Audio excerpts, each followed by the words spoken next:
Bakının Xəzər, Pirallahı və Qaradağ rayonlarında gözlənilən güclü qarlı havalara hazırlıqla bağlı müşavirələr keçirilib. No Kommentar saytı xəbər verir ki, bu barədə Bakı Şəhər İcra Hakimiyyətinin mətbuat xidməti məlumat yayıb.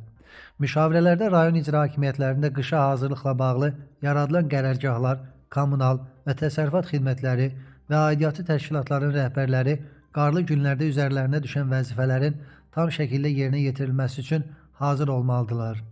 Hər bir quruma qarın təmizlənməsi üçün lazımi qədər alət, inventorun, bel, kürək, link və s. toplanması, duz ehtiyatı yaradılması, xüsusi texnikaların vəziyyətinin yoxlanılması ilə bağlı tapşırıqlar verilib. Rayondakı küçə və məhəllələrin qardan təmizlənməsinə cavabdeh şəxslərin siyahıları hazırlanıb, bu işlərə kommunal qurumların texnikası ilə yanaşı idarə, təşkilat, bələdiyyə və özəl qurumların da mövcud texnikalarının cəlb edilməsi qərarı alınıb. Eləcə də rayonlardakı idarə, təşkilat və özəl qurumlar, bələdiyyələr, o cümlədən ictimai yaşayış müəssisələrinin rəhbərlərinə özlərinə aid ərazilərin təmizlənməsində yaxından iştirak etməyə çağırış olub.